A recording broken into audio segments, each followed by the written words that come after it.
இல்லை இதே விஜய் தாமிரபரணி ஆற்றில் மக்கள் போராடுகிற பொழுது தண்ணிக்காக போராடுகிற பொழுது கொக்கோ கோலா கம்பெனிக்கு அவர் தான் விளம்பர ஏஜென்ட். அதுக்கு சம்பளம் அவருக்கு கோடிக்கணக்கான ரூபா. கொக்கோ கோலா கார்பரேட் கம்பெனிக்கு பின்னாடி இருந்தார். இப்போ போய் அம்பேத்கரையும் பெரியாரையும் காமராஜ் படிக்க சொன்னார். காமராஜரும் அம்பேத்கரும் கக்கனும் பெரியாரும் கார்பரேட் ஏஜென்ட்டுங்களா? குறைந்தபட்சம் 2% வாக்கை கூட விஜயால் வாங்க முடியாது. விஜயை பொறுத்தவரை 100 கோடி ரூபா பணம் வாங்குறாரு. கருப்பில் 50, வெள்ளையில் 50. இந்த பணம் பூரா லண்டனில் பதுக்கி வைக்கப்பட்டிருக்கு. நீங்கள் விஜயனுடைய மனைவி சங்கீதா இலங்கை தமிழச்சி மூலம் லண்டனில் பதுக்கி வைக்கப்பட்டிருக்கு. தலைவான ஒரு படம் வருது. தலைமை தாங்க நேரம் வந்து விட்டதுன்னு டைட்டில் போடுறாரு, டைம் டு லீட்ஸ். ஆனால் அந்த தலைப்பை பேனரில் கூட வைக்க முடியலையே. ஜெயலலிதாவுடைய கோப பார்வை, அக்னி பார்வைக்கு பயந்து எங்கே கொடநாட்டில் போய் வாசலில் செக்யூரிட்டியாக நிற்கிறார். அங்கே இருக்கிற ஓம்பகுது ஒரு நேபாளி அந்தர்ஜாவை போய் அந்த பக்கம்தான் ஏறி காரேறி வந்துட்டார். விஜயால் அரசியல் தாக்கு பிடிக்க முடியாது. மக்களிடம் நேரடியாக போய் மக்களுடைய வாக்கை பெற முடியாது.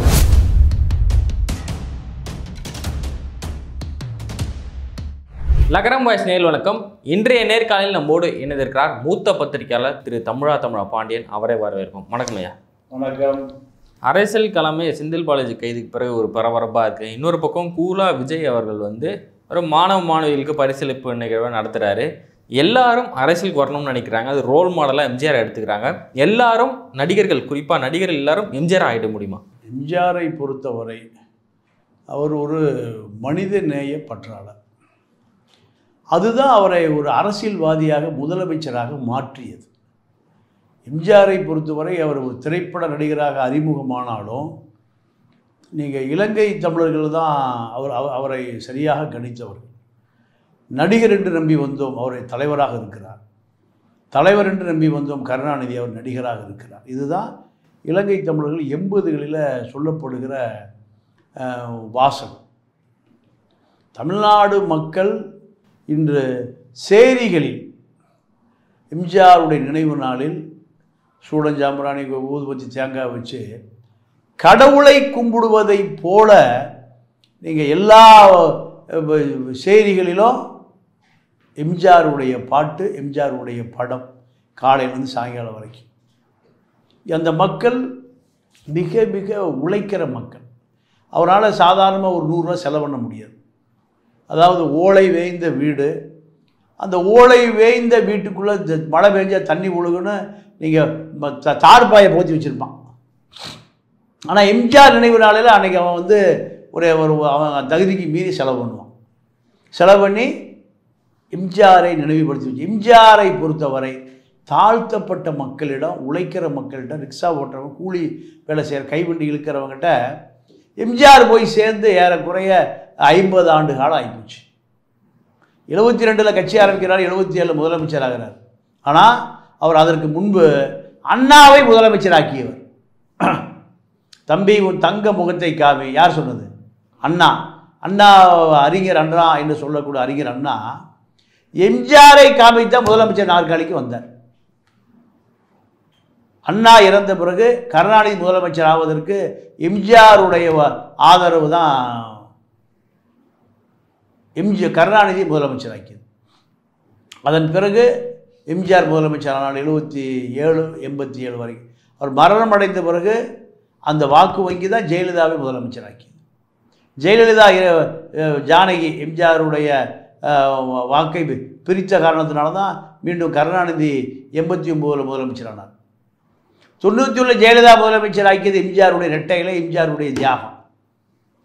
ஜெயலலிதா போட்ட ஆட்டம், நீங்கள் முட்டியானம் போட்டு வளர்ப்பு கல்யாணம், இதனால் அதிமுக தோற்கடிக்கப்பட்டு மீண்டும் கருணாநிதி முதலமைச்சர் காணோம், எம்ஜிஆர் தான். மீண்டும் ஜெயலலிதா. இப்படி நீங்கள் சொல்லிகிட்டே போகலாம். எம்ஜிஆர் உருவாக்கி வைத்திருக்கிற இரட்டை இலை தான் இன்று வரை அந்த கட்சியினுடைய தலைவர், அந்த கட்சியினுடைய பொதுச் செயலாளர். இதுதான்.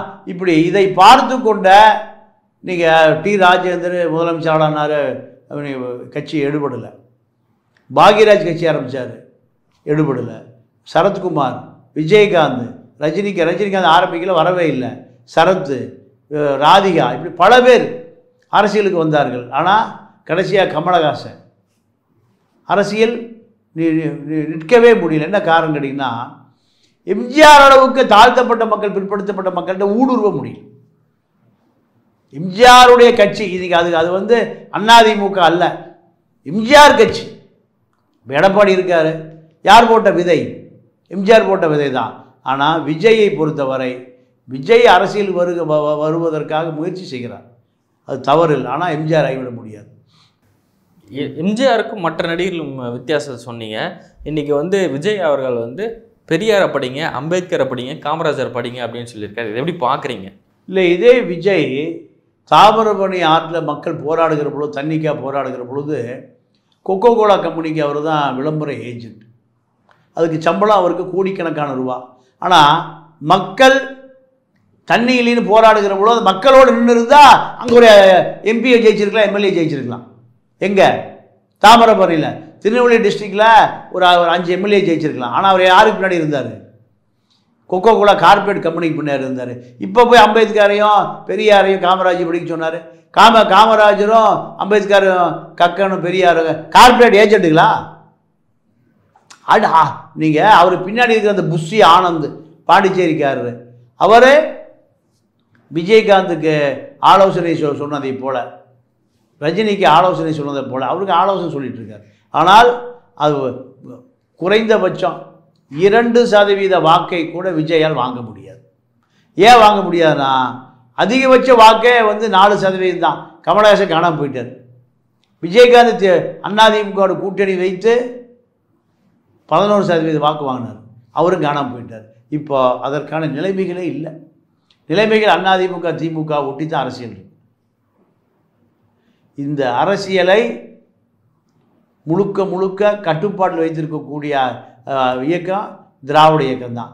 திராவிட இயக்கத்தை எதிர்த்து கொண்டு அரசியல் பண்ண முடியாது. இதில் முக்கியமான விஷயம் என்ன பண்ணியிருந்தாங்கன்னா, சில மாதங்களுக்கு முன்பாக ஏப்ரல் மாதத்தில் வந்து அம்பேத்கருடைய பிறந்தநாள் வந்து அப்போ வந்து விஜய் ரசிகர் மன்ற சார்பாக அம்பேத்கர் சிலைக்கெல்லாம் மாலை அணிவிச்சாங்க. இந்த மாதிரி செய்வதனால இந்த சாதி முத்திரை குத்தப்பட்ட தலைவர்களோ அல்லது சாதியை ஒரு மக்களுக்காக போராடிய தலைவர் மாலை அணிவிக்கிறதுனா அந்த மக்கள் எல்லாம் நம்ம பின்னாடி வந்துடுவாங்களா? இல்லை அப்படின்னு புஷி ஆனந்தும் விஜய் நினைக்கிறாங்க, விஜய்க்கான ஆலோசகர்கள் நினைக்கிறாங்க. அது யதார்த்தம் அப்படி இல்லை. இந்த தலைவர்களெல்லாம் உருவாவதற்கு 1/2 நூற்றாண்டு காலம் தேவைப்பட்டது. அம்பேத்கரை பொறுத்தவரை அம்பேத்கருடைய அனுபவம் என்பது 1/2 நூற்றாண்டு கால அனுபவம். அம்பேத்கர் அந்த தாழ்த்தப்பட்ட மக்கள் மகார் மக்களோடு சேர்ந்து அதாவது தவிச்ச வாய்க்கு தண்ணி கூட கிடைக்கல. மேல் ஜாதியை சேர்ந்த இந்துக்கள், நீங்கள் அந்த தலித் மகார் இன மாணவர்கள் தண்ணி குடிக்கூடாது. மேல் ஜாதி மாணவன் தண்ணி எடுத்துக்கொண்டு வந்து டம்ளரில் ஊற்றுவான், நீங்கள் இவ்வளோ தூரம் கையிலிருந்து குடிக்கணும். இதையெல்லாம் பட்ட கஷ்டத்தை அடுத்த தலைமுறை படக்கூடாது என்பதற்காகத்தான் அவர் முதல் இந்தியாவிலிருந்து கொலம்பியாவுக்கு போன மாணவன் அம்பேத்கர், இப்படி லண்டனுக்கு போன மாணவன் அம்பேத்கர். தன்னுடைய இனத்துக்காக பல போராட்டங்களை நடத்தி அரசியல் சாசன சட்டத்தை எழுதுகிற பொழுது விளக்கு இல்லை, மண்ணெண்ணெய் விளக்கு, காடா விளக்கு வச்சு இந்திய அரசியல் சாசன சட்டத்தை எழுதக்கூடிய அந்த வாய்ப்பு அவருக்கு வந்த பொழுது அவருக்கு எந்த வசதி வாய்ப்பு இல்லை. அவர் என்ன பண்ணார்? மண்ணெண்ணெய் விளக்கில் தான் எழுதினார். இதையெல்லாம் விஜய்க்கு தெரியுமானா தெரியாது. விஜயை பொறுத்தவரை 100 கோடி ரூபா பணம் வாங்குறாரு. கருப்பில் 50, வெள்ளையில் 50. இந்த பணம் பூரா லண்டனில் பதுக்கி வைக்கப்பட்டிருக்கு. நீங்கள் விஜயனுடைய மனைவி சங்கீதா இலங்கை தமிழச்சி மூலம் லண்டனில் பதுக்கி வைக்கப்பட்டிருக்கு. இலங்கை தமிழர்கள் துப்புள் குடி உறவு நமக்கு, நான் அதை பிரித்து சொல்லலை. ஆனால் இது இந்த மக்களுக்கு பயன்படுத்தப்படவில்லை, இந்த அடிப்படை மக்களுக்கு பயன்படுத்தப்படும். எத்தனை கல்லூரி மாணவர்களுக்கு ஃபீஸ் கட்டினார்? ஏழை மாணவனுக்கு எத்தனை பேர் புத்தகம் வாங்கி கொடுத்தாரு? சும்மா டேபிளில் ஒரு 50 புத்தகத்தை வச்சு 50 பேர் கொடுத்துட்டு போகிறதல்ல. என் பட்டியலை கேளுங்க. இல்லை, எத்தனை மாணவன் மருத்துவர் ஆனா, எத்தனை மாணவன் குரூப் 1 அதிகாரி ஆனா. நீங்கள் எம்ஜிஆருடைய தொண்டை யார்? நீங்கள் சைத துரைசாமி, பல நூற்றுக்கணக்கான ஆயிரக்கணக்கான பேரை நீங்கள் இலவசமாக படிக்க வச்சு பல பேரை நீங்கள் உயர்ந்த பதவிக்கு கலெக்டருக்கு எஸ்பிக்கு அனுப்பிச்சிருக்காரு. ஒரே தகுதி எம்ஜிஆர் தொண்டை. நீ விஜய் தொண்டை எத்தனை பேர் படிக்க வச்சிங்க? அப்போ மகனுக்குமே சண்டை. அப்பா என்ன சொல்கிறார், சந்திரசேகரே இவரை அரசியல் கொண்டு வரணும்னு நினைக்கிறார். அப்பா சொன்னபடி கேட்க மாட்டேங்கிறார். அப்போது இவருக்கு சினிமா நடிகன், காலாவதியான சினிமா நடிகன் ஆன பிறகு சொத்தை காப்பாற்றி கொள்வதற்கு அரசியல் தேவைப்படுது. இதை விஜயகாந்துக்கு தேவைப்பட்டது, சரத்குமாருக்கு தேவைப்பட்டது. அதே போல் டி ராஜேந்திரன் கடைசி காலத்தில் போய் திமுகவில் சேர்ந்தார். அரசியல் தேவைப்படுது. அதைத்தான் விஜய் எடுக்கிறார். விஜயால் அரசியல் தாக்கு பிடிக்க முடியாது. மக்களிடம் நேரடியாக போய் மக்களுடைய வாக்கை பெற முடியாது. கமலஹாசனுடைய வாக்கு வங்கி 4%, உலக நாயகன். அவரே கட்சி கழிச்சிட்டு போயிட்டார். அரசியல் செய்ய முடியல. என்ன காரணம் கேட்டிங்கன்னா, நீங்கள் கர்நாடகாவில் நடந்த தேர்தலில் அவரை கூப்பிடுறாங்க பிஜேபிக்கு எதிராக பிரச்சாரம் பண்ணுறதுக்கு. பிஜேபியை பார்த்து பயந்துட்டு காங்கிரஸுக்கு ஆதரவாக கர்நாடகா பக்கமே போகல. யார்? கமலஹாசன். அப்போ விஜய் எப்படி அரசியல் பண்ண முடியும்? தலைவான ஒரு படம் வருது, தலைமை தாங்க நேரம் வந்து விட்டதுன்னு டைட்டில் போடுறாரு, டைம் டு லீட்ஸ். ஆனால் அந்த அந்த தலைப்பை பேனரில் கூட வைக்க முடியலையே. பேனர் கூட வைக்க முடியாமல் ஜெயலலிதாவுடைய கோப பார்வை, அக்னி பார்வைக்கு பயந்து எங்கே கொடநாட்டில் போய் வாசலில் செக்யூரிட்டியாக நிற்கிறார். அங்கே இருக்கிற ஓம் பகதூர் ஒரு நேபாளி, அந்தர்ஜாவு போயா அந்த பக்கம்ட்டான், ஏறி காரேறி வந்துட்டார். அப்போது எப்படி ஒரு முதலமைச்சராக வரக்கூடியவர் ஒரு முதலமைச்சரை பார்க்க கூட முடியலனா என்ன அரசியல் இது? அரசியலில் ஆசைப்படுவதை தப்பு இல்லை. ஆனால் அரசியல் ஆசைப்படுவதற்கு மக்கள் உங்களை அங்கீகரிக்க வேண்டும். அதற்கான அங்கீகாரம் விஜய்க்கு 25 ஆண்டு காலம் ஆகும். 25 ஆண்டு காலம் ஆன பிறகு தான் இவரை மக்கள் அங்கீகரிப்பார்கள், மக்களிடம் ஊடுருவ முடியும். இந்த மக்கள் பிரச்சனையெல்லாம் பேசாமல் நடிகர்கள் நேரடியாக நான் அரசியலுக்கு வருவேன், கட்சி ஆரம்பிப்பேன், கட்சி ஆரம்பித்த பிறகு அதை பற்றி பேசும் அப்படின்ற ஒரு போக்கில் இருக்கிறாங்க. இது சரியா? இப்படி நடந்தால் மக்கள் ஏற்றுப்பாங்களா? இல்லை, அவர்களுடைய பார்வையில் மக்கள் தங்களை ஏற்றுக்கொள்கிறார்கள் நினைக்கிறார்கள். ஆனால் எம்ஜிஆரை போல் எல்லாருமே மக்கள் தலைவராக வந்துவிட முடியாது. எம்ஜிஆருக்கு நீங்கள் 1949 திமுக ஆரம்பித்த பொழுதே அவர் திமுகவில் இருக்கார். 49, 59, 69, 77 தான் முதலமைச்சர். இதுக்கு எத்தனை ஆண்டு காலம் முடிச்சுது? இதுதான் அண்ணா 1949 கட்சி ஆரம்பித்தார். அண்ணாவும் பெரியார் 1935 சந்திச்சாங்க திருப்பூரில். இதுதான் வரலாறு. இவருடைய படம் கருப்பு வெள்ளையில் பல கோடி பணம் வாங்குறாரு. இந்த படத்தை பாதுகாப்பதற்கு அரசியல் தேவைப்படுது. நீங்கள் இன்கம் டேக்ஸுக்கு அரசியல் தேவைப்படுது. இதை பாதுகாத்து கொள்வதற்காக அரசியல் வேடம் போடுகிறாரே தவிர அவருக்கு உண்மையாகவே அரசியல் ஆர்வம் என்பது 1% கூட கிடையாது. தன்னை காப்பாற்றி கொள்வதற்கு அரசியல் தேவைப்படுகிறது என்று நினைக்கிறார். அந்த அரசியல் கண்டிப்பாக அவரை காப்பாற்றணும். எப்படி காப்பாற்றணும்னா, நீங்கள் ஏதாவது பிஜேபியில் சேர்ந்துக்கணும், இல்லைன்னா திமுகவில் சேர்ந்துக்கணும், இல்லை சேர்க்க மாட்டானுங்க. அப்போது காங்கிரஸில் சேரணும். இப்படி ஏதாவது கட்சியில் சேர்ந்தால் தன்னை காப்பாற்றி கொள்ளலாம். இதுக்கு அவருடைய கருப்பு வெள்ளை பணங்களுக்கு பாதுகாப்பாக இருக்கும். அதற்காக அரசியல் என்பது மக்கள் நேரடியாக அவரை அங்கீகரிக்க மாட்டார்கள். இந்த நேரத்தில் வந்து பார்த்திங்கன்னா, ஆந்திராவில் என்டிஆர் வந்தார், தமிழ்நாட்டில் எம்ஜிஆர் அப்படின்றது வந்து நடிகர்கள் தொடர்ந்து வரதுனால என்ன மாதிரியான பிரச்சனையை சந்திக்கும்? ஏன்னா மக்கள் பிரச்சனையை பேசாமல் ஒரு ப்ரெஸ் மீட்டை கூட சந்திக்காத நபர்கள், மக்கள் பிரச்சனைக்காக குரல் கொடுக்காத நபர்கள் தேர்தல் பாதைக்கு வரும்போது மக்களுக்கு என்ன மாதிரியான பாதகங்கள் ஏற்படும் நினைக்கிறீங்க சார்? இல்லை, மக்களுடைய பிரச்சனையை முழுமையாக புரிந்து கொள்ள மாட்டார்கள் அரசியல்வாதி. இப்போ ரஜினி அவர் ஸ்டெர்லைட்டுக்காக தூத்துக்குடி போனார். சமூக விரோதிகள் ஊடுருவிட்டாங்கன்னார். அங்கே படுத்திருந்த ஒரு நம்பர் சொன்னார், நீ யார் நீ எந்த ஊருன்னு கேட்டார். யார் நீ எங்கேருந்து வந்திருக்க? பெப்பன்னு போனார். அவமதிக்கப்பட்டார். நாங்கள் பல உயிர்களுக்கு போயிடுச்சு, பல நாள் போராட்டம். அத்தனை பேருமே நாங்கள் இந்த ஸ்டெர்லைட்டினுடைய கழிவு எங்களுடைய வாழ்வாதாரத்தை அளிக்குது, மீன்லாம் செத்து போகுது, குடும்பமாக நோய் பல நோய்களை தாக்குது, இவ்வளோ போராட்டம். இதுக்காக அந்த மக்கள் போராடுறான். ஆனால் நீங்கள் என்ன பண்ணுறீங்க? சமூக விரோதி ஊடுருவிட்டான், போயா வெளியில்லைண்ணா வாயை மூடிட்டு ரஜினி வெளியே வந்தார். அப்போ இதுதான் இவர்களுடைய அடையாளம். முழுமையாக அரசியல் தெரிந்து கொள்வதில்லை. திரைப்பட நடிகர்கள் திரைப்பட கொட்டைக்குள்ளே என்ன நடக்கும் என்பது நீங்கள் செயற்கையாக உருவாக்கப்பட்டது. முதலமைச்சர் நாற்காலி செயற்கை, எதிர்க்கட்சி நாற்காலி செயற்கை, இதுதான் இவர்களுடைய அரசியல். ஆனால் வெளி உலகத்தில் மக்களோட, அடித்தட்டு மக்களோட என்ன நடப்பதுன்னு தெரியாது. எம்ஜிஆர் தெரிந்து கொண்டார். எம்ஜிஆர் எப்படின்னா, ரிக்ஷாக்காரன் படம், அந்த படத்துக்காக காரில் வர்றாரு. வருகிற பொழுது கொட்டுகிற மழை. கொட்டுற மழையில் ரிக்ஷா ஓட்டு. அன்றைக்கெல்லாம் வந்து ஆட்டோ கிடையாது, ரிக்ஷா தான், சைக்கிள் ரிக்ஷா. சைக்கிள் ரிக்ஷாவில் உட்காந்துட்டு வர்றவனுக்கு மேலே பாதுகாப்பாக இருக்கும், வெயில் படாது, மழை படாது. அதுக்காக அங்கே உரை மேலே போடப்பட்டிருக்கும். ஓட்டுகிறவனுக்கு அது இருக்க நனைஞ்சிட்டு ஓட்டுறான். எம்ஜிஆர் பார்த்தாரு, மனிதாபிமானமாக என்ன பண்ணார், தன்னுடைய படம் ரிக்ஷா படம் முடிகிற பொழுது 1000 ரெயின் கோட்டை தைக்க சொல்லி அந்த முதலாளியை கூப்பிட்டு, என் சம்பளத்தில் பிடிச்சிக்கியா 1000 ரெயின் கோட்டை போட்டு தைச்சு எம்ஜிஆரே நீங்கள் எல்லா ரிக்ஷா ஸ்டாண்ட்லேயும் மழைக்கோட்டு கொடுத்தார். அப்போ அவர் நடிகனாக இல்லை, மனிதனாக இருக்கிறார். அதனால தான் அவரை மக்கள் இன்றைக்கு வரைக்கும் சேரியில் பூரா மக்கள் ஏற்றுக்கொண்டான். அடுத்த நாள் வரும்போது பார்க்குறாரு, முதல் நாள் வரும்போது நெஞ்சு கனத்த இதயத்தோடு வந்த எம்ஜிஆர் அடுத்த நாள் எல்லாம் மழையில் நனையாமல் ரெயின்கோட், முழு உடலை கவர் செய்யக்கூடிய ரெயின்கோட்டை பார்க்குறாரு. அதன் பிறகு அவர் நினைக்கிறாரு, இந்த இனிமேல் நனையாமல் போட்டுவான். அப்போது இதுதான் அவரை பாதுகாக்குது, இதுதான் அவரை 77 முதலமைச்சராக்குது. இது விஜய்க்கு பொருந்தாது, ரஜினிக்கு பொருந்தாது, கமலுக்கு பொருந்தாது, யாருக்கும் பொருந்தாது. இவர்களுடைய கள்ளப்பணத்தை சேர்த்து வைக்கக்கூடிய துறை தான், இன்கம் டேக்ஸில் தப்பிப்பதற்கான துறை தான் திரைத்துறை என்று விஜயகாந்த் பொண்டாட்டி உட்பட, லதா ரஜினிகாந்த் உட்பட அத்தனை பேருமே செய்கிற அரசியல்.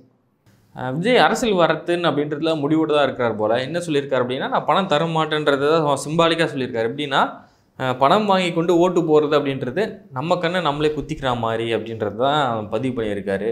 அதே நேரத்தில் வந்து கல்வி தான் நம்மக்கிட்டேருந்து பறிக்க முடியாத சொத்துன்னு சொல்லியிருக்காரு. எப்படி சார் பார்க்குறது?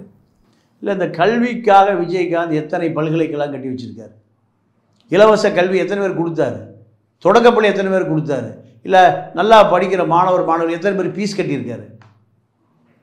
அரசியல் என்பது சினிமாத்தனம் அல்ல.